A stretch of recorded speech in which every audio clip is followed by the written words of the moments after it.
Welcome student. In today's lecture we will discuss the riveted joint. ठीक है। तो riveted joint में theory वगैरह मैं बहुत ज़्यादा डिस्कस नहीं करूंगा, क्योंकि आप लोग मैन्युफैक्चरिंग में भी आप पढ़ते हो रिवेटेड जॉइंट क्या होता है, किस तरीके से बनता है। और कंप्यूटर एडेड मशीन ड्राइंग में भी आप लोग रिवेटेड जॉइंट के कितने टाइप्स होते हैं ये सब आपने पहले बना रखे हैं ड्राइंग शीट पे।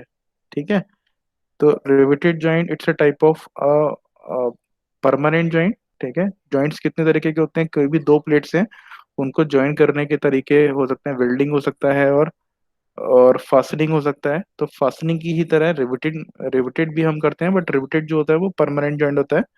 फास्टनर या नट एंड बोल्ट से जब हम ज्वाइन करते हैं तो वो टेम्परेरी जॉइंट होता है। ठीक है। इसका एप्लीकेशन है बॉयलर जॉइंट, स्टोरेज टैंक, यानी प्रेशर वेसल्स में इसका यूज ज्यादा होता है। ठीक है। रिपीटेड जॉइंट को ज्वाइन करने के लिए तो इट्स परमानेंट जॉइंट। तो it consist of two part, head and shank.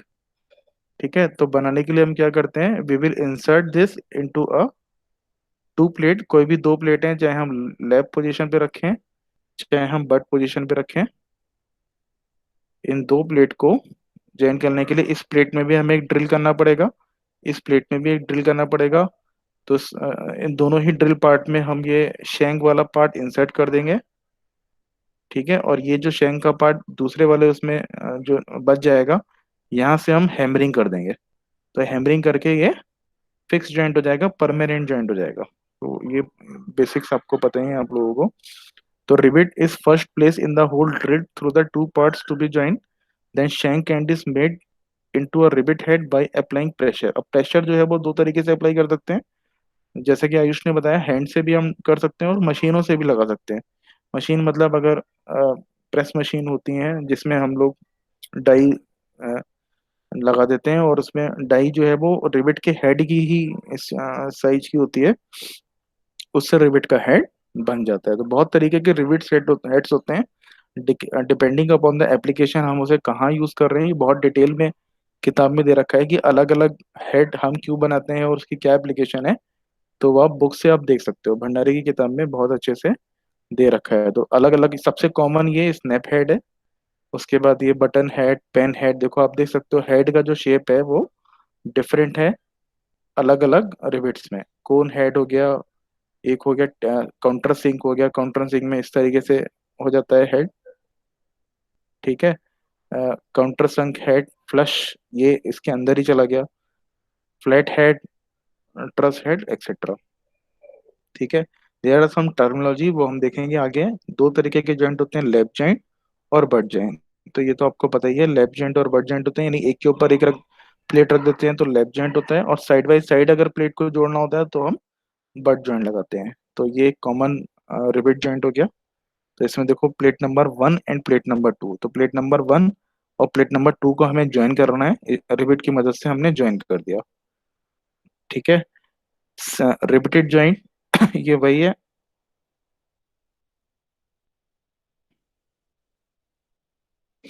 ठीक है। रिवेटेड जॉइंट है, अपने ये रिवेट इंसर्ट कर दिया और press hand hand hand pressure से या फिर प्रेस से आपने रिवेट को जोड़ दिया। तो ये टर्मिनोलॉजी आपको समझ में आनी चाहिए बस। ठीक है। ये वेरी इंपॉर्टेंट है। Single riveted left joint, single riveted मतलब एक रिवेट की लाइन है, लेफ्ट जॉइंट में एक ही रिवेट की लाइन है और हमने इसे जोड़ दिया है, तो ये सिंगल रिवेटेड लेफ्ट जॉइंट हो गया। अगर रिवेट्स की दो लाइनें अगर रिबिट्स की दो लाइनें हैं तो ये डबल रिप्टेड लेट जॉइन हो गया, और ये चेन टाइप का है, मतलब साइड बाय साइड है। अगर जिगजैग जिगजैग तरीके से है तो ये double रिप्टेड left joint zigzag type का हो गया। ठीक है। तो ये चेन टाइप हो गया, ये जिगजैग टाइप हो गया, सिंगल रिप्टेड, डबल रिप्टेड और जिगजैग। तो ये तीन तरीके के कॉमनली लेफ्ट जॉइंट होते हैं। तो लेफ्ट जॉइंट का अगर नॉमेनक्लेचर की बात करें तो इसमें कुछ टर्म आती हैं। तो ये पढ़ा होगा आपने, अगर थोड़ा बहुत भी क्लास किया होगा आपने मैम का। तो ये पीस एक तो होती है, सबसे इंपॉर्टेंट टर्म होती है पिच। This is pitch. तो पिच क्या होती है, दो रिविट्स के सेंटर से सेंटर तक की डिस्टेंस, ये कहलाती है पिच। अच्छा, कई बार गलती हो जाती है बच्चों से, इन दो रिविट्स के बीच की डिस्टेंस ये पिच नहीं कहलाती है, ये कहलाती है हमारी ट्रांसवर्स पिच, पी सफिक्स में टी। ठीक है। अगर एक ही लाइन की हम बात करें, एक ही रो की बात करें, उस रो के दो कंसेक्यूटिव रिवेट्स के बीच की डिस्टेंस कहलाती है पिच। तो पहली टर्म हो गई हमारी पिच पी, ठीक है। दूसरी टर्म हो गई पीटी। पीटी कहलाती है हमारी ट्रांसवर्स पिच। पीटी कहलाती है ट्रांसवर्स पिच, यानी अ, इन दोनों रिवेट्स के बीच की जो डिस्टेंस है, ठीक है, जो कि हम फ्रंट व्यू से देख रहे हैं। ये हमारा टॉप व्यू है। टॉप व्यू में लाइन लाइन के अलोंग देख रहे हैं, और फ्रंट व्यू में जो इन दोनों के बीच की जो डिस्टेंस देख रहे हैं वो हमारी कहलाती है ट्रांसफर पिच। तो ट्रांसफर पिच जो होती है, पिच की वैल्यू जो होती है 3 इंटू डी होती है। 3 इंटू डी क्या हो गया?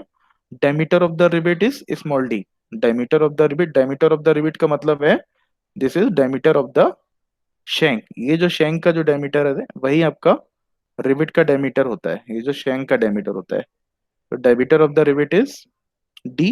If the diameter of the rivet is D, अगर आपसे कहा जाए कि उसका pitch margin, diametrical pitch, transverse pitch निकालिए, तो यू कैन इजिली कैलकुलेट। तो ये सब डिजाइन डाटा बुक में भी दे रखा होगा। तो ये सब, इन सब चीजों की जरूरत पड़ती है जब हम बॉयलर का डिजाइन करते हैं। तो ये पी हो गया, पीटी हो गया। पीटी हो गई transfer space is equal to 2D+6। Maybe this is very in but joint में हो सकता है वेरी करे। तो लेफ्ट जॉइंट के लिए 2D+6 हो सकता है, बुक टू बुक भी वेरी करता है इसकी वैल्यू। थर्ड टर्म आती है margin M. M is equal to 1.5 into D, यानी centre of the rivet to the one side of the rivet is called margin. तो तीसरी टर्म हो गई मार्जिन।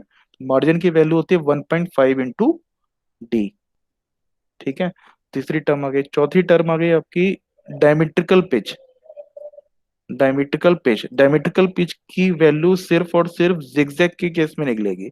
यानी जो पीडी है आपका डायमेट्रिकल पिच है, this is applicable only in the zigzag type of riveted joint, ठीक है। इसकी वैल्यू इसकी वैल्यू भी यहाँ नहीं लिखी हुई है, but it may be there in the design data book कितनी होनी चाहिए, ठीक है। बट जॉइंट, तो ये तो हो गया हमारा ये तो हो गया हमारा लेफ्ट जॉइंट की बात हो गई। अब हम बट जॉइंट की बात करेंगे। बट जॉइंट में ये साइड बाई साइड, ये प्लेट नंबर 1 और प्लेट नंबर 2 को हमने साइड बाई साइड रख दिया। उसके ऊपर एक स्ट्रैप प्लेट लगा दी। This plate is called cover plate और स्ट्रैप प्लेट। अगर हम ऊपर नीचे, नीचे भी अगर एक स्ट्रैप प्लेट लगा देंगे तो ये डबल स्ट्रैप हो जाएगा, ठीक है। तो इस डायग्राम में सिंगल स्ट्रैप है। अच्छा, ये डबल रिवेटेड नहीं है, बस ये एक कंफ्यूजन हो जाता है। ये रिवेट की सेंटर लाइन है। ये आपका सेंटर लाइन है जहां पर दो प्लेट्स को ज्वाइन करना है। तो यहाँ पर आप देख रहे हैं दो लाइन है। दो लाइनें, इसका मतलब ये डबल रिवेटेड नहीं है, क्योंकि बट जॉइंट है तो सिंगल रिवेटेड बट जॉइंट कहलाएगा ये। यानी अगर हम एक प्लेट की, अगर हम लेफ्ट हैंड साइड बात करें या राइट हैंड साइड बात करें, तो एक ही रो है।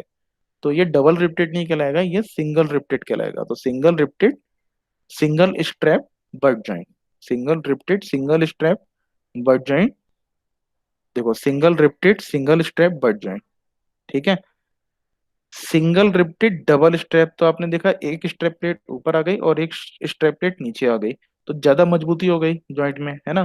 तो ये कहलाएगा थोड़ा सा वेट बढ़ गया, कॉस्ट बढ़ गई, बट स्ट्रेंथ जो है वो बढ़ गई। तो ये हो जाएगा single riveted double strap butt joint. Next is single riveted, sorry ये, अब देखो एक साइड लेफ्ट हैंड साइड देखो या राइट हैंड साइड देखो, दोनों की साइड दो दो रो आ गई। एक रो ये आ गई, एक रो ये आ गई, एक रो ये आ गई, एक रो ये आ गई। तो डबल रिवेटेड। डबल रिवेटेड मतलब एक साइड लेफ्ट हैंड साइड या राइट हैंड साइड दो दो रिवेट की लाइन है, तो डबल रिवेटेड हो गया। डबल स्ट्रैप बट जॉइंट, यानी दो स्ट्रैप लगी हैं, एक ऊपर और एक नीचे। तो ये तो हो गया हमारा चैन टाइप, इस सीधा सीधा लगी हुई है। अगर यही जिगजैग लगी होती है तो ये जिगजैग टाइप का हो गया, double lifted double strap zigzag type. तो यहाँ पर आप टर्मिनोलॉजी को समझ सकते हो, इसमें कौन कौन सी टर्मिनोलॉजी आ जाएंगी। तो इसमें बस सबसे मेन जो डिफरेंस होता है, बस यहाँ का होता है। ये तो हमारी प्लेट प्लेट हो गई, प्लेट का ज्वाइनिंग प्लेस हो गया, ठीक है। तो इसके लेफ्ट हैंड साइड जो रिवेट लगा हुआ है और इसके राइट हैंड साइड जो रिवेट लगा है, इनके बीच की जो डिस्टेंस होती है वो 1.5D+1.5D यानी 3D के बराबर होती है। बस इतना ही अंतर होता है, बाकी की सारी टर्मिनोलॉजी बिल्कुल रिवेटेड जॉइंट की ही तरह रहती है। तो इन दोनों रिवेट के बीच की डिस्टेंस कितनी हो जाएगी? ये कहलाएगी ट्रांसवर्स पिच, ठीक है। और मार्जिन क्या कहलाएगा? यहां से लेकर एक प्लेट तक की डिस्टेंस, ये मार्जिन कहलाएगा। This is M, this is PT, ठीक है। बाकी सारी की सारी टर्म वही रहेंगी। ये हमारा पिच हो जाएगा, ठीक है, पिच हो जाएगा, और ये डायमेट्रिकल पिच हो जाएगा। यहाँ से लेकर यहाँ तक अगर हम देखेंगे तो it will be diametrical pitch, ठीक है।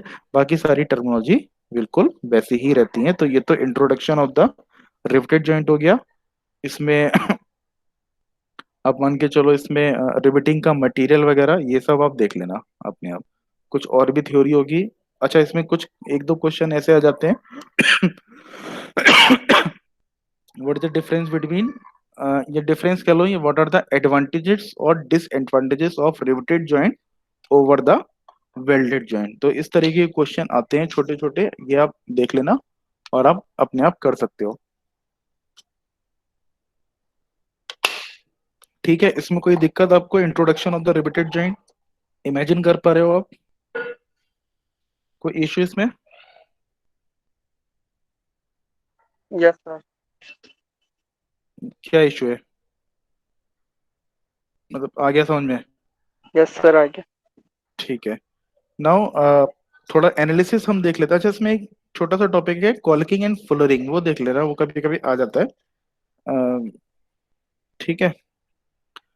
तो रिवेटेड जॉइंट, तो जो भी थ्योरेटिकल पार्ट है देखो, ये क्योंकि हम थोड़ा सा क्लास दूसरे सेक्शन से पीछे चल रहे हैं, तो मैं केवल और केवल न्यूमेरिकल ही डिस्कस करूंगा क्लास में। तो मेरी आप लोग से ये एक्सपेक्टेशन है, तो आप लोग रेगुलर रहो क्लास में, ठीक है। Now, in today's lecture, we will discuss failure of a riveted joint and eccentric loaded riveted joint. ठीक है। तो फेलियरिंग जो है वो तीन तरीके से हो सकती है। रिविट रिविट जो हम लगाते हैं दो प्लेट के बीच में, तीन तरीके से होती है। टेयरिंग ऑफ द प्लेट, दूसरा शेयरिंग ऑफ द प्लेट, और तीसरा crushing of the plate on the rivet. क्या मतलब हुआ? अगर अगर ये देखो, फ्रंट व्यू और टॉप व्यू, दो ही व्यू होते हैं। ये हमें दे रखा है टॉप व्यू। अगर इसका फ्रंट व्यू हम देखें तो इस तरीके से होगा। फ्रंट व्यू इस तरीके से होगा, एक प्लेट इधर है, तो मैं ऊपर बना देता हूँ फ्रंट व्यू। एक प्लेट इस तरीके से है, और ये रिविट है, ठीक है, ये रिविट है।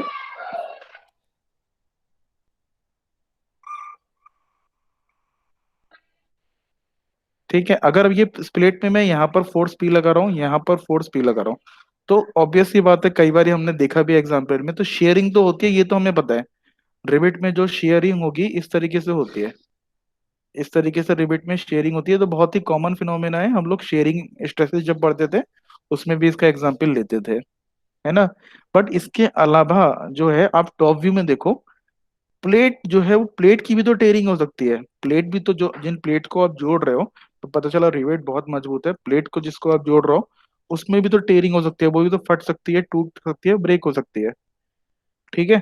तो अब टॉप व्यू में पता चलेगा कि अगर टेयरिंग हो रही है, तो टॉप व्यू में पता चलेगा, सपोज दो पिच के बीच की हमने टेयरिंग, इस पोर्शन को अगर हमने कंसिडर किया, ठीक है, तो टेयरिंग जो हो रही है उसका एरिया कितना होगा, यहाँ पर P माइनस डी हो जाएगा। इसका एरिया क्या होगा? एक तो ये हो जाएगा, ये लेंथ, और ये लेंथ कितनी होगी, दो पिच के दो रिबिट के बीच की लेंथ है पिच, P माइनस, तो आधा डायमीटर ये हो गया, आधा डायमीटर ये हो गया, P minus D/2 minus D/2, तो टोटल कितना हो गया, P माइनस डी। और थिकनेस ऑफ द प्लेट कितना है, T। तो ये तो क्रॉस सेक्शन एरिया हो गया, क्रॉस सेक्शन एरिया होगा जिसपे टेयरिंग हो रही है प्लेट की, ठीक है। तो टेयरिंग रेजिस्टेंस कितना है, सपोज हम पीटी मान लें, ऐसे इन्होंने क्या माना है, पीटी माना है, ठीक है। तो this is area into stress, area into stress यानी sigma T permissible tensile stress. तो सबसे पहले टेयरिंग ऑफ द प्लेट की वजह से हमें ये निकालना है कि कितना, जो हमारा सिस्टम है रिबिट से जो हमने ज्वाइनिंग करी है उसमें टीयरिंग स्ट्रेंथ कितनी है। तो टीयरिंग स्ट्रेंथ निकालने के लिए हम क्या करेंगे, area into permissible tensile stress, तो ये हो जाएगा P-D × T × सिग्मा टी। आ रही है बात समझ में? थोड़ा सा मैं जल्दी जल्दी बता रहा हूँ, आप लोग देर से आए हो। ये बात समझ में आई? हरिओम, अभिषेक सिंह, ये बात समझ में आई, tearing of the plate? Yes sir. हाँ। यस सर, आ गई। ठीक है। तो ये तो होगी, लेट अस से this is the question number 1। तो यानी अगर पिलेट की टेयरिंग हो रही है तो हम टेयरिंग रेजिस्टेंस निकाल लेंगे। सेकंड केस सबको पता है भाई, sharing of the plate, sharing तो होती ही होती है। तो शेयरिंग का मतलब ये हो गया, शेयरिंग स्ट्रेंथ क्या हो जाएगी, P S is equal to pi by four into D square into tau. Into tau sigma नहीं आएगा, यहाँ पर शेयरिंग हो रही है तो शेयरिंग स्ट्रेस आएगा इंटू टाउ। तो ये तो हमें पता ही है, P is equal to pi by four into D square into tau. तो पाई बाई, यानी कितने क्रॉस सेक्शन पे हो रही है, यानी जो फेलियर हो रहा है उसका क्रॉस सेक्शन हमने देखा वो कितना है, पाई by four into D square. और किस वजह से हो रहा है, शेयरिंग की वजह से। तो हमने परमिसिबल शेयर स्ट्रेस लगा लिया। ठीक है। तो ये जो कैलकुलेशन होती है वो पर पिच लेंथ होती है, बस इस बात पे ध्यान दो, पर पिच लेंथ। ठीक है। अगर ये जो इक्वेशन है, this is only applicable for single repeated, this is applicable for single repeated. अगर हम डबल रिपीटेड की बात करें, यानी हम अगर हमने से यहाँ तो इन्होंने बट ज्वाइन दे रखा है, अगर मैं एग्जांपल लूँ इसका, अ, इसका एग्जांपल लूँ मैं, हाँ चलो यहाँ से देखते हैं। अगर मैं एग्जांपल लूँ डबल रिपीटेड लेफ्ट ज्वाइंट, अगर मैं बात करूँ, ये तो हो गया single repeated, single lifted left joint. Single lifted left joint में जो हमारा शेयरिंग स्ट्रेंथ होगा पाई by four D square into tau. अगर ये डबल लिफ्टेड की बात करें तो पर पिच लेंथ, ये हो गई हमारी पिच, सॉरी ये हो गई पिच। तो पिच, एक पिच पे पर पिच लेंथ में नंबर ऑफ रिवेट्स कितने आ रहे हैं, दो। पर पिच लेंथ, पर पिच लेंथ में नंबर ऑफ रिवेट अगर दो आ रहे हैं, तो यहाँ हम मल्टीप्लाई करते हैं उस केस में P S is equal to pi by four D square into tau into small N means number of repeated. अगर ट्रिपल रिपीटेड है, यहाँ पर एक रिपीट और लगा दो, आप यहाँ पर एक रिपीट की लाइन और लगा दो, तो वो ट्रिपल रिपीटेड हो जाएगा। तो ट्रिपल रिपीटेड है तो एन की वैल्यू दो हो जाएगी डबल रिपीटेड के लिए, थ्री हो जाएगी ट्रिपल रिपीटेड के लिए। तो ये तो हो गई लेफ्ट जॉइंट की बात। अगर बट जॉइंट है और उसमें डबल स्ट्रैप लगी हुई है, strap number one and strap number two, उस केस में इसको दो से और मल्टीप्लाई करते हैं। P S is equal to two into pi by four D square into tau into N. तो ये एन अलग है, इसका पर्पस अलग है, और इसको दुगना करने का पर्पस अलग है। तो ये जो हमने दुगना किया है, ये हमने डबल स्ट्रैप बट जॉइंट के केस में किया है। और यहाँ पर एन की जो बात कर रहे हैं, एन रिप्रेजेंट कर रहा है कि आपने कितने रिविट की लाइन लगाई है। ठीक है। एन सिंगल रिपीटेड है, डबल रिपीटेड है या ट्रिपल रिपीटेड है। और ये जो डबल शेयर है ये रिप्रेजेंट कर रहा है अगर हमने डबल स्ट्रैप लगाई है बट जॉइंट में। ठीक है। तो पीएस का फॉर्मूला हम कैसे निकालते हैं, क्रॉस सेक्शनल एरिया का पाई by four into D square. अच्छा इसको भूल जाओ आप, ये बॉयलर रेगुलेशन के हिसाब से है, ये बॉयलर जॉइंट में हम यूज करेंगे 1.8, इसको हम यूज नहीं करेंगे। ठीक है। तो अभी इसी फॉर्मूले को, अगर हम डबल शेयर है, डबल शेयर का मतलब क्या हो गया, ये डबल कवर प्लेट है। तो अगर डबल शेयर प्लेट है तो हम दो से मल्टीप्लाई कर देंगे, और एडिशनली हम एन से मल्टीप्लाई करेंगे when when there is a single repeated. और डबल रिपीटेड है तो एन की वैल्यू दो हो जाएगी। तो यानी ये फॉर्मूला बन रहा है पीएस का, पीएस का ये फॉर्मूला बन रहा है। अगर डबल शेयर है, डबल प्लेट लगी हुई है, तो हम दो से मल्टीप्लाई करेंगे, और एन का मतलब है सिंगल लिफ्टेड, डबल लिफ्टेड या ट्रिपल लिफ्टेड। ठीक है। ये थोड़ा सा कहीं ना कहीं कंफ्यूजन होता है, इसको बहुत ध्यान से देखना है, नहीं तो न्यूमेरिकल में गड़बड़ हो सर जाती है। इसमें जो बट जॉइंट है, इसमें एन की वैल्यू वन होगी, टू होगी? बट जॉइंट में देखो, बट जॉइंट पे कैसे होगा, बता देता हूँ आपको। भाई आपको बस सिंगल लिफ्टेड ध्यान रखना है ना, उसमें कंफ्यूज मत हो। ये बट जॉइंट कौन सा है, सिंगल लिफ्टेड या डबल लिफ्टेड है, ये बताओ। सर ये सिंगल लिमिटेड है। ये सिंगल लिफ्टेड तो एन की वैल्यू वन आएगी। ठीक है। ये ये भी सिंगल लिफ्ट, ये कौन सा है, ये डबल लिमिटेड है। डबल लिफ्ट, तो एन की वैल्यू टू आएगी। अगर इसमें दो प्लेट लगी हुई है तो एडिशनली दो से मल्टीप्लाई कर देंगे, समझ गए। एन की वैल्यू बोल रहा हूँ, ये दो से मल्टीप्लाई तो हो गई। नहीं, दो से मल्टीप्लाई तभी होगा जब डबल स्ट्रैप लगी होंगी, yes yes sir. Double sure होगा, है ना। और एन की value one two three fourth उस पर डिपेंड करेगी कि आपका जॉइंट का टाइप क्या है। तो इसलिए मैंने पहले आपको टाइप समझाया। Double double lifted, double strap, single lifted lap joint. तो कौन से रिबिट, रिबिट का टाइप क्या है? सिंगल लिफ्टेड है, डबल लिफ्टेड है, ट्रिपल लिफ्टेड है?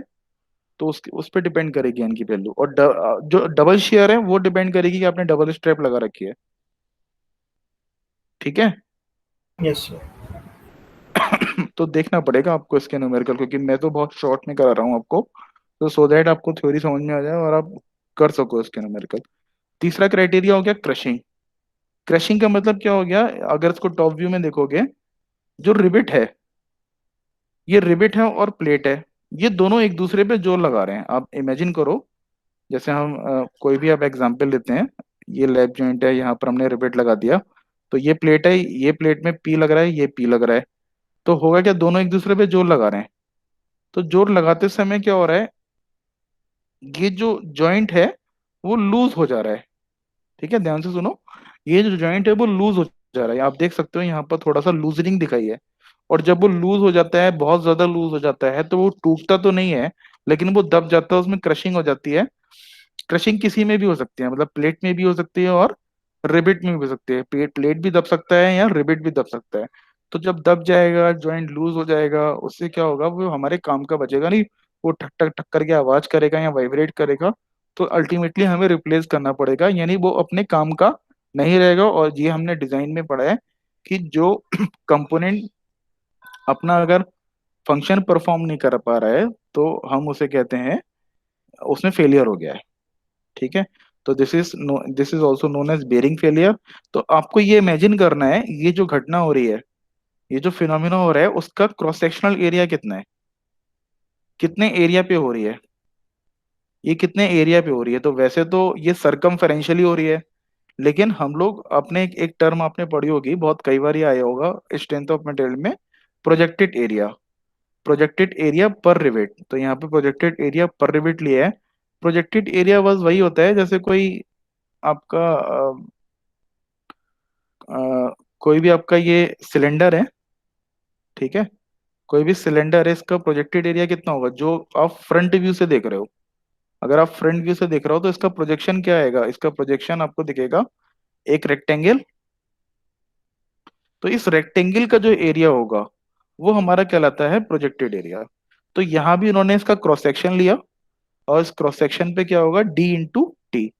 ये जो एरिया होगा, diameter into thickness of the plate, ये होगा हमारा क्रॉस सेक्शन प्रोजेक्टेड एरिया।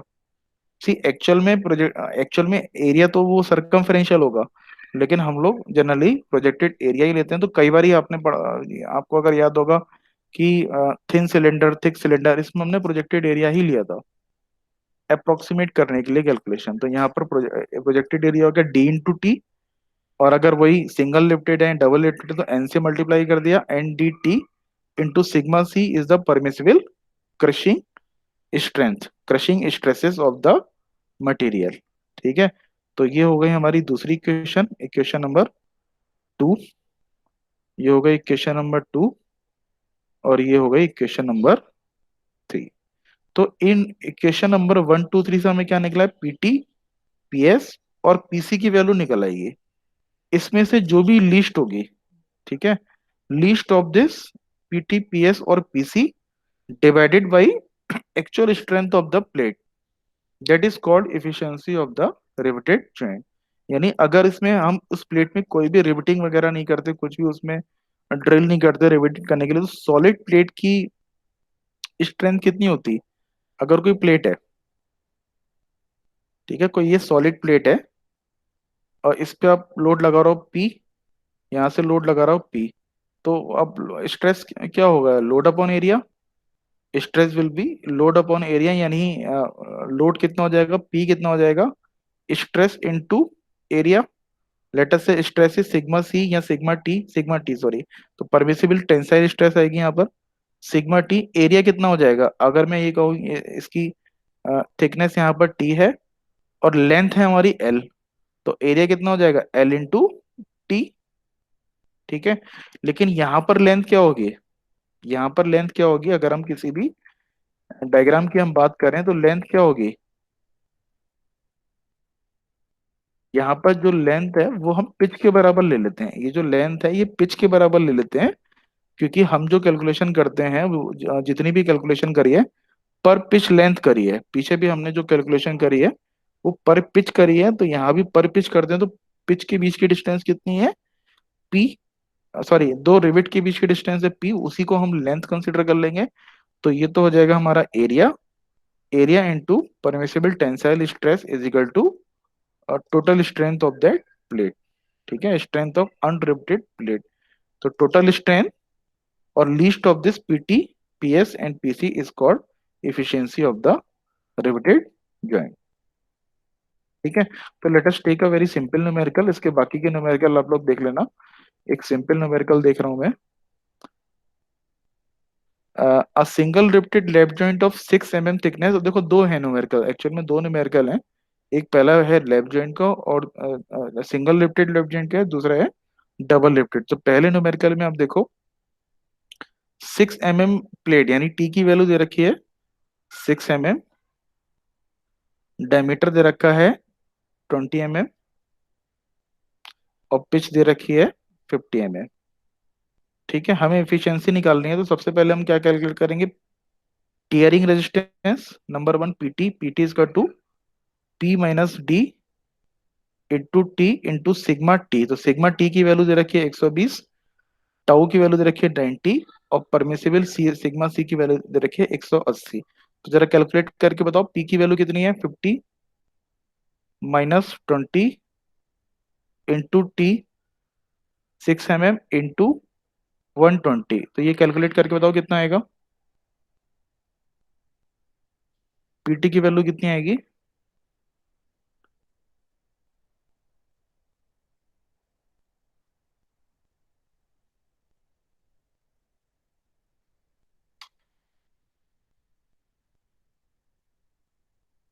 बताओ, कोई कैलकुलेटर लेके नहीं बैठा। तो ये वैल्यू आएगी 21,600 न्यूटन। इसी तरीके से सेकंड इक्वेशन से हम पीएस निकाल लेंगे, क्योंकि सिंगल लिफ्टेड जॉइंट है। तो हो जाएगा पाई/4 d² इंटू टाउ। पाई/4 डी की वैल्यू कितना है, डायमीटर दे रखी है 20 mm इंटू 20² इंटू 90। कितना आएगा, ये आएगा 282.78 न्यूटन। तीसरी इक्वेशन हम क्या निकाल लेंगे, crushing strength, that will be D T into sigma C. तो डी की वैल्यू है 20 इंटू 6 इंटू सिग्मा सी की वैल्यू है 180, that will be also equal to 21,600। तो आप देखो इन दोनों इनमें लीस्ट कितना है, 21,600, 28,278। 21,600 में लीस्ट कितना है, 21,600। ठीक है, तो देखो इन्होंने निकाला, पीटी की वैल्यू निकाली, पीएस की वैल्यू निकाली, पीसी की वैल्यू निकाली। और पी जब अनरिवेटेड है, कोई भी रिवेट नहीं लगा है, तो प्लेट की स्ट्रेंथ कितनी है, पीटी इंटू सिग्मा टी 36,000, 36,000। तो least of this divided by P यानी 21,600 divided by 36,000। Least of this यानी इन तीनों इक्वेशन से जो हमने निकाला 1, 2 और 3, इसमें मिनिमम वैल्यू कितनी है, वैसे तो टाई हो रहा है 21,600, और यही वैल्यू मिनिमम हो जाएगी 21,600 डिवाइडेड बाई जो स्ट्रेंथ है प्लेट की बिना रिवेट के 36,000, 21,600 divided by 36,000 is equal to 0.6। It means efficiency of the riveted joint is 60%। ये आंसर हो गया। ठीक है, तो सेकंड केस में हमसे क्या पूछ रहा है, सेकंड केस यानी दूसरा न्यूमेरिकल है डबल रिवेटेड लेफ्ट जॉइंट। इसमें बस इतना आएगा, डबल रिवेटेड जॉइंट है तो एन की वैल्यू 2 आ जाएगी, तो हो बाकी जाएगा। बाकी पूरा का पूरा न्यूमेरिकल वैसे ही रहेगा। तो पीटी में कोई एन का रोल था नहीं, पीटी वही आएगा P minus D into T into sigma T 32,400। PS में बस एन से मल्टीप्लाई हो जाएगी, डबल की जगह 2 हो जाएगा, पाई/4 इंटू डी² इंटू टाउ, तो 56,556। और क्रशिंग स्ट्रेंथ हो जाएगी, इसमें भी एन से मल्टीप्लाई हो जाएगा, 2 इंटू 20 इंटू 6 इंटू 180, 43,200। अगर रिवटिंग नहीं अगर हो रखी है तो स्ट्रेंथ ऑफ द प्लेट हो जाएगी P into T into sigma T 65 into 6 into 150, 46,000 800। तो इफिशियंसी जब हम कैलकुलेट करेंगे न्यूमरेटर में, इन तीनों में से इन तीनों में से जो लीस्ट वैल्यू होगी, तो हमें दिख रही है this PT is least, PT की वैल्यू लीस्ट है, यानी 32,400 divided by 46,800 is equal to 69.2, यानी efficiency of the riveted joint is बढ़ गई। देखो इफिशियंसी सेम न्यूमेरिकल था, लगभग सेम ही न्यूमेरिकल था इसमें, बस रिवेटेड जॉइंट और जब पिच भी इसमें ज्यादा थी, और रिवेटेड जॉइंट मतलब डबल रिवेटेड के केस में उसकी स्ट्रेंथ बढ़ गई। ठीक है भाई, ये इफिशियंसी का न्यूमेरिकल इंपॉर्टेंट होता है, ये कराना जरूरी था। तो क्या इसमें कुछ नया पता चला आप लोगों को? नया कुछ पता चला या फिर कर रखा था ये?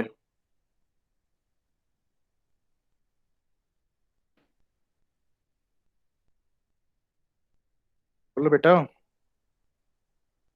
तो अभी 15 मिनट में और कंटिन्यू करूंगा क्लास। ठीक है। तो नेक्स्ट इंपॉर्टेंट टॉपिक इज, इसके देखो न्यूमेरिकल आ सकते हैं, एसेंट्रिक लोडेड रिवेटेड जॉइंट। ठीक है। एसेंट्रिक लोडेड का मतलब ये है कि अपनी सेंटर ऑफ ग्रेविटी से अगर अलग हटके लोड लग रहा है, then it is called eccentric. मतलब लोड जो है वो सेंटर पे ना लग के, कि कुछ डिस्टेंस पे लग रहा है, कुछ दूरी पे लग रहा है, उसका कुछ इफेक्ट आ रहा है रिवेटेड जॉइंट में, that is called eccentric loaded riveted joint.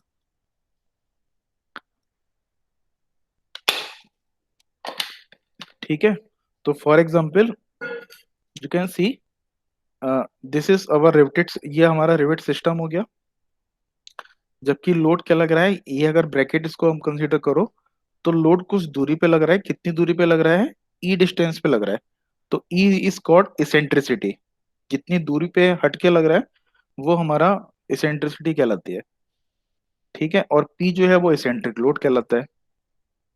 तो जनरली इस लोड को हम ट्रांसफर करते हैं, तो ये पी जो है वो ऐसे लगा देते हैं।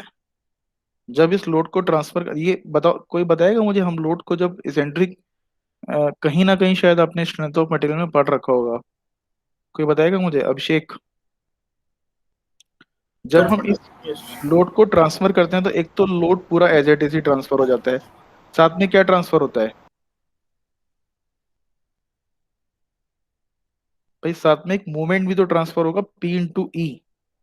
ये जो मूवमेंट है ये भी ट्रांसफर हो जाता है, दिस पी इंटू ई। उसके बाद इसका कोई रोल नहीं है, ये आप हटा सकते हो डायग्राम से। मतलब इस इसेंट्रिसिटी को कन्वर्ट करने का तरीका क्या है, इस लोड को आपने यहाँ पर ट्रांसफर कर दिया, ठीक है, और P इंटू ई, ये एक मोमेंट ट्रांसफर हो गया। तो अब देखो, ये P और P इंटू ई दो बातें कर रहे हैं। ये जो P है, it is responsible for direct share. तो इसमें दो टर्म आती हैं, डायरेक्ट शेयर प्राइमरी, ठीक है, और सेकेंडरी शेयर।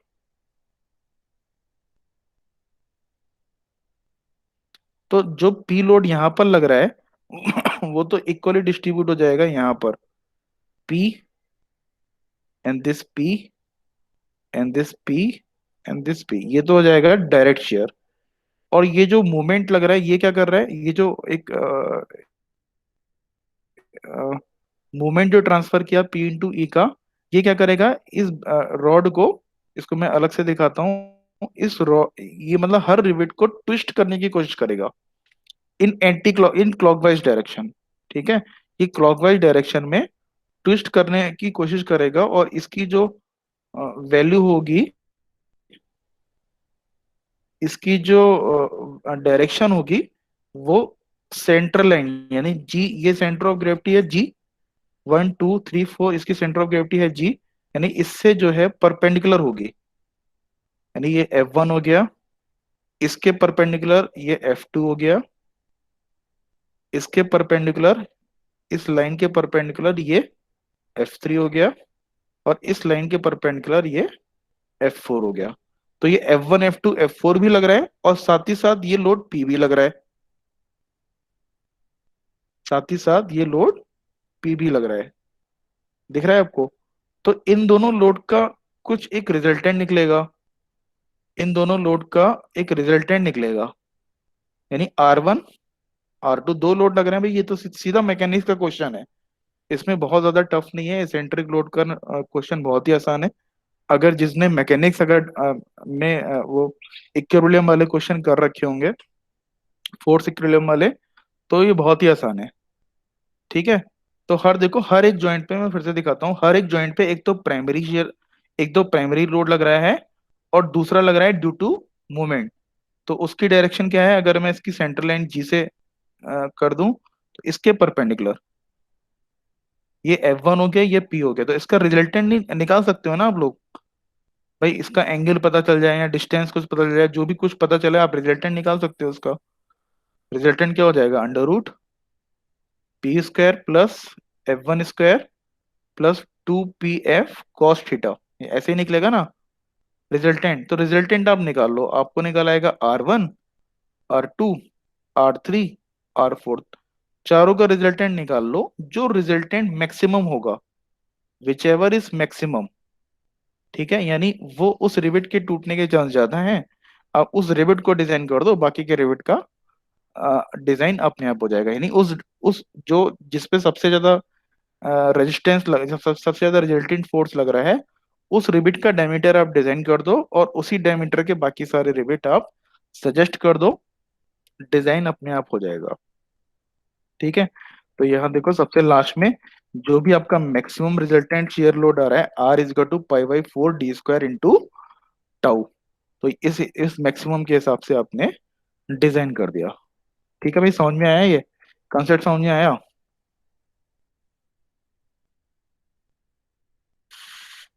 क्या करें भैया, ये आया बेटा, कंसेप्ट समझ में?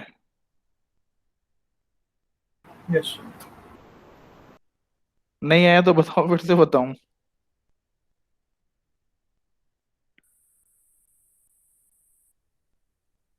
ठीक है, तो पहला step find the centre of gravity. तो इस सिस्टम में हमें centre of gravity find out करने की जरूरत नहीं है, क्योंकि ये सिमेट्रिकल है, तो जी बिल्कुल सेंटर पे हो जाएगा। अगर ये अनसिमेट्रिकल होता, सपोज ये इस तरीके से होता कि दो रिवेट यहाँ लगे होते और एक रिवेट यहाँ लगा होता, उस केस में जी की वैल्यू हमें कैलकुलेट करनी पड़ती।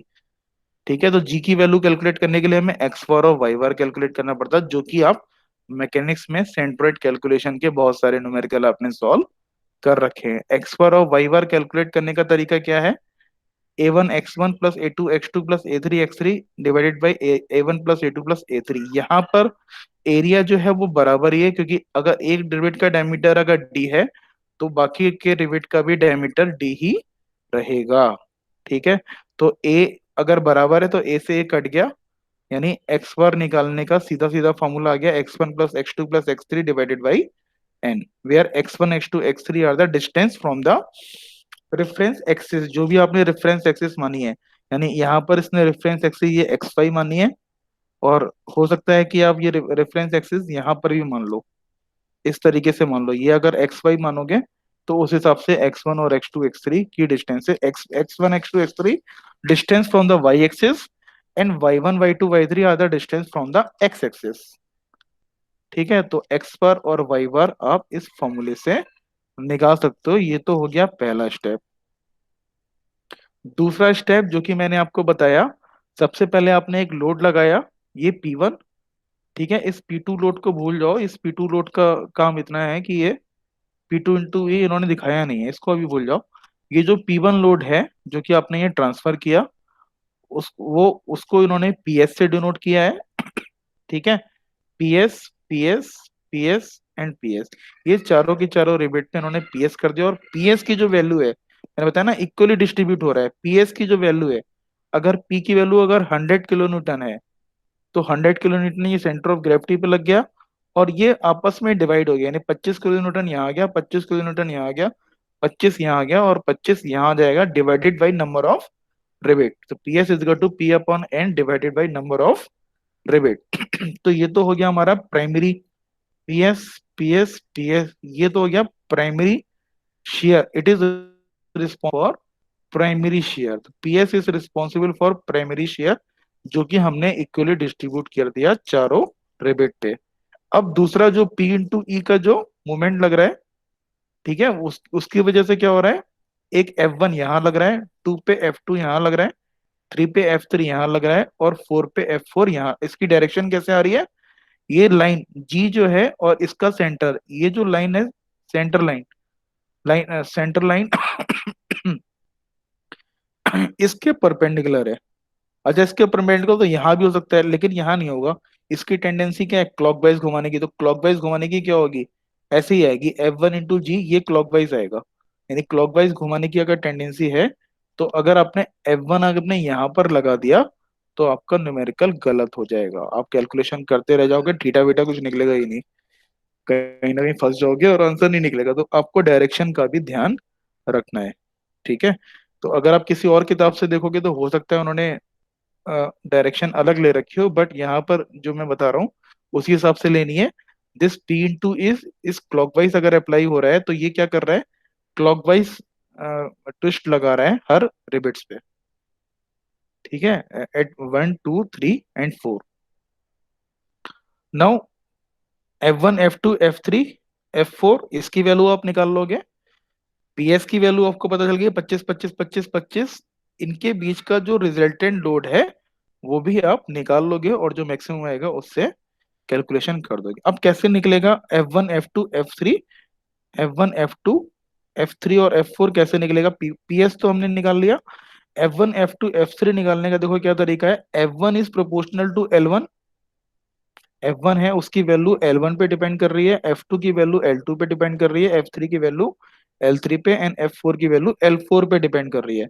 इट मींस अगर इसका प्रोपोर्शनलिटी साइन अगर हम हटा दें, तो F1 इसको इसको is equal to C into L1, ठीक है। इसी तरीके से F2 is equal to C into L2, तो एंड सो ऑन। तो C की वैल्यू क्या हो जाएगी, F1 अपॉन L1।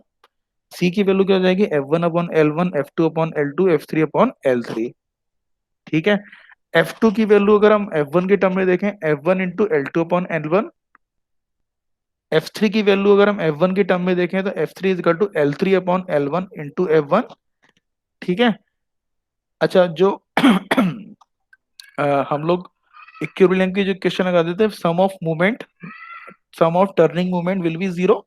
तो जो भी क्लॉकवाइज और एंटी क्लॉकवाइज डायरेक्शन में आता, तो P into E, this is equal to, जो मोमेंट इक्वेशन हम लगा रहे हैं, P into E is equal to, इस यहाँ देखो आप, P into E is equal to F1 into L1, F2 into L2, F3 into L3 and F4 into L4। तो ये क्वेश्चन है, इक्विलिब्रियम से आई है, ठीक है। मूवमेंट जो है वो जीरो होता है, हमें पता है। Internal resisting movement to the rivet must be equal to zero.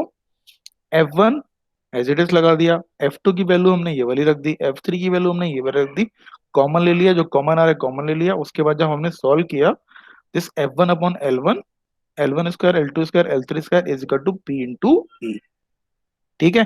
F1 upon L1 को हमें मालूम है ये C होता है, तो इसकी जगह मैंने अगर C लिख दिया, तो C की वैल्यू क्या हो जाएगी, P into E upon L1 square plus L2 square plus L3 square, ठीक है। एक बार C निकल आया, तो जितने भी फोर्स लग रहे हैं F1 F2 F3 F4, एक बार आपको कांस्टेंट की वैल्यू आ गई, तो F1 F2 F3 F4 ये सारी की सारी वैल्यू आ जाएंगी। कैसे, F1 is to C into L1, F2 into C, F2 is to C into L2, F3 is to C into L3 and so on, ठीक है। तो एक बार फॉर एवरी रिबिट PS निकाल लिया, और फोर्स निकाल लिया, उसका रेजिस्टेंस, उसका हमें रिजल्टेंट निकालना पड़ेगा, और रिजल्टेंट निकालने के बाद हमें मैक्सिमम ये इक्वेशन लगा के हम डायमीटर ऑफ द रिवेट निकाल देंगे, और वही आंसर हो जाएगा। तो जल्दी से एक न्यूमेरिकल देख लेते हैं, ठीक है। एक न्यूमेरिकल देख लेते हैं, 5 मिनट लगेंगे। देखो इस न्यूमेरिकल में क्या दे रखा है, एक ब्रैकेट दे रखा है, 45 किलो न्यूटन का लोड है, ठीक है। कराऊं न्यूमेरिकल या नहीं कराऊं, अगले लेक्चर में कराऊं, मुझे लग नहीं रहा किसी का इंटरेस्ट है।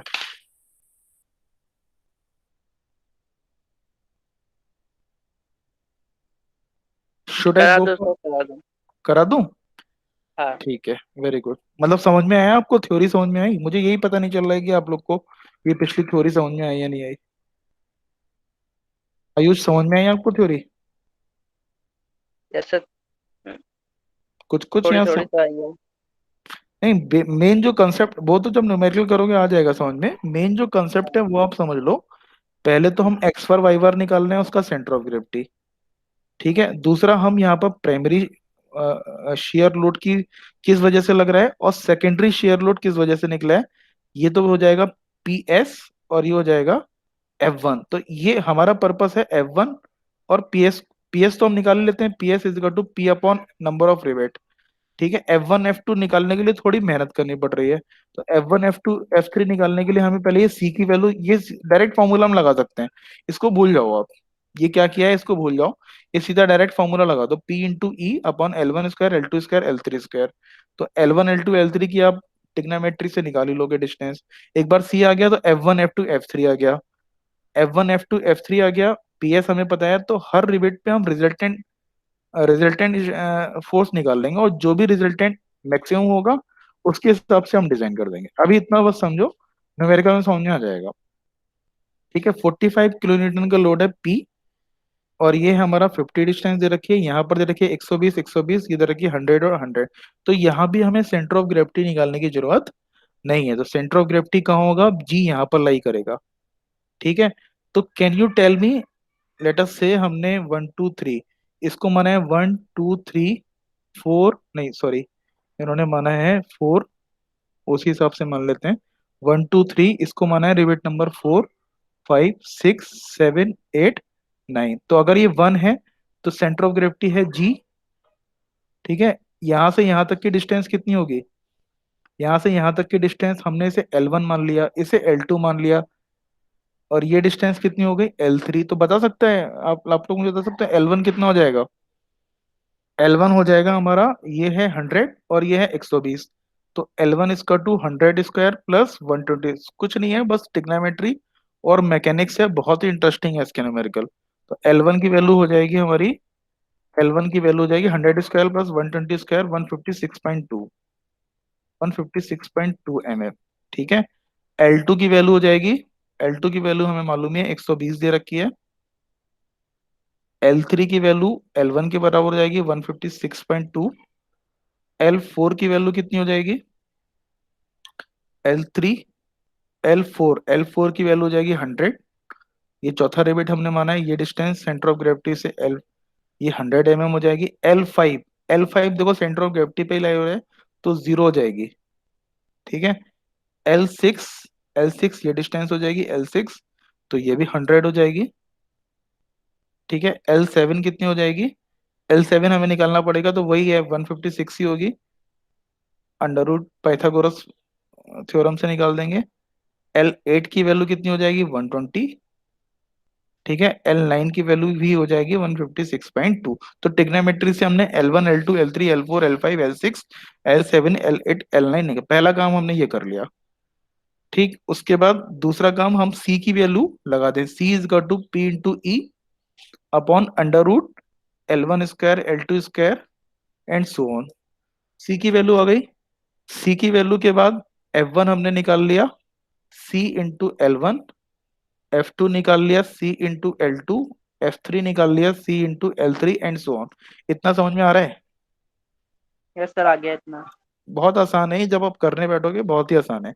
तो हमें F1 F2 F3 F4 सब पे निकल के आ गया। और प्राइमरी, ये तो हमने सेकेंडरी शेयर, हमने लोड निकाल दिया which is responsible for the secondary share. अगर हम प्राइमरी की बात करें तो 45 किलो न्यूटन हमने कहाँ ट्रांसफर किया, सेंटर ऑफ ग्रेविटी पे, 45 किलो न्यूटन। ठीक है, अब 45 किलो न्यूटन डिस्ट्रीब्यूट हो जाएगा equally in the each and every revolt. तो पीएस की वैल्यू क्या हो गई, 45 किलो न्यूटन ये अपॉन एन। अपॉन 9। ठीक है, तो 9 रिविट्स हैं, 9 दूनी 18, ही हो जाएगा 5। 5 × 10 की पावर, यानी 5 किलो न्यूटन का लोड जो है वो सब में ट्रांसफर हो गया। इतना समझ में आ गया। यानी हर रिबिट्स का हमने देख लिया। प्राइमरी रिस्पॉन्स, प्राइमरी शेयर के लिए रिस्पॉन्सिबल जो लोड है और सेकेंडरी शेयर के लिए जो रिस्पॉन्सिबल लोड है वो हमने F1 और PS की वैल्यू हर रिबिट पे कैलकुलेट कर ली।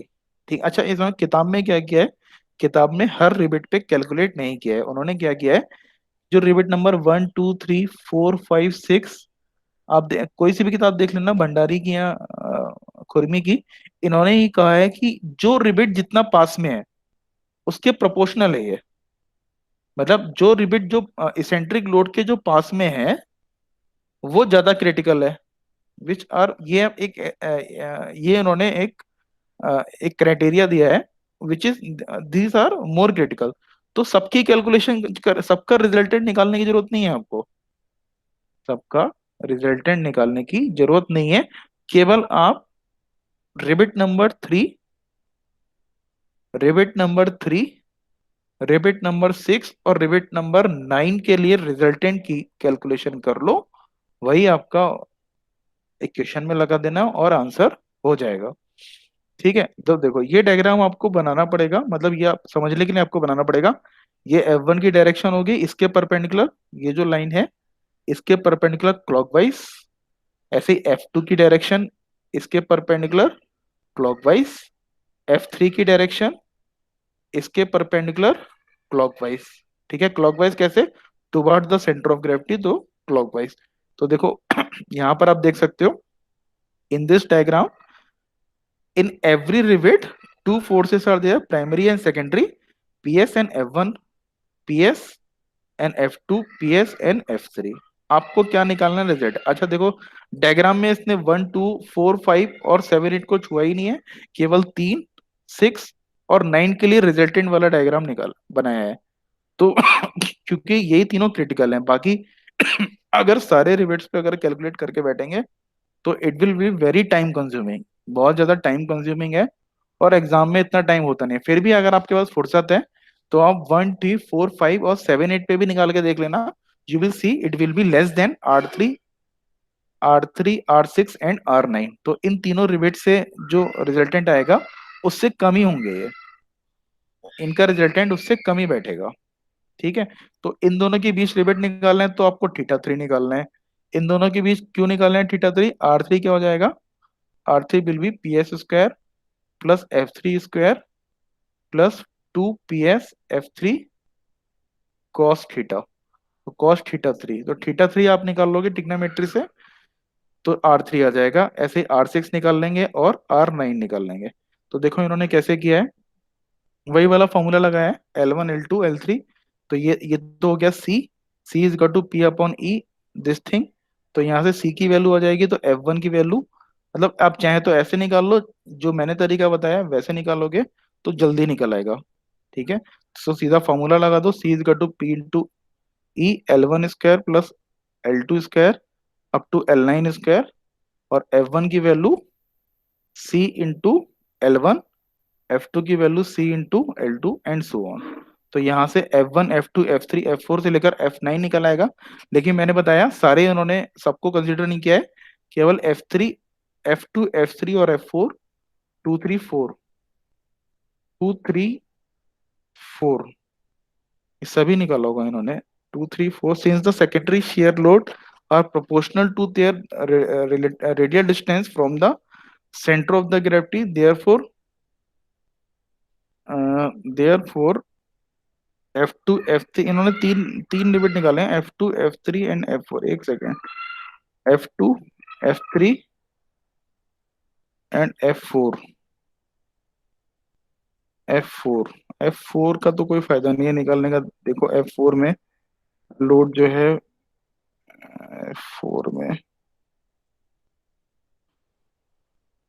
ठीक है, मैं मतलब यही सजेस्ट करूंगा कि पहला एक न्यूमेरिकल ऐसे करना आप लोग जिसमें सारे लोड निकालना, F1 F2 F3 F4 F5 S6, और सारे R1 R2 R3 निकाल के देखना।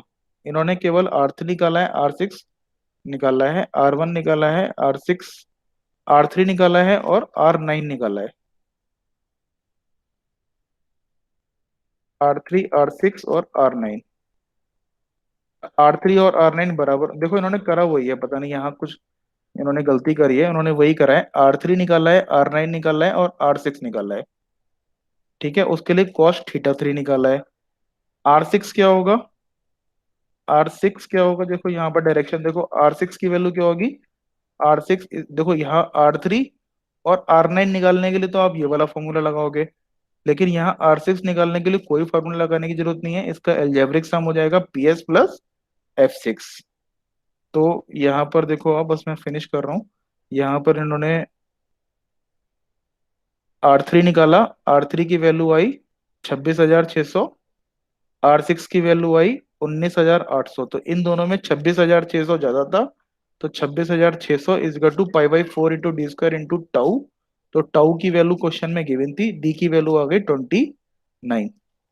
ठीक है, तो यही आंसर हो गया, इसको आगे मत पढ़ो, this will be the answer. अगर इस क्वेश्चन में सेंटर ऑफ ग्रेविटी कहाँ होगा, इस क्वेश्चन में सेंटर ऑफ ग्रेविटी कहाँ होगा, लगा देंगे यार अटेंडेंस तुम्हारी अस्तित्व। जाओ तुम क्लास छोड़ के। इस क्वेश्चन में इस क्वेश्चन में बस इतना और बता दो, ये टॉपिक फिनिश हो जाएगा।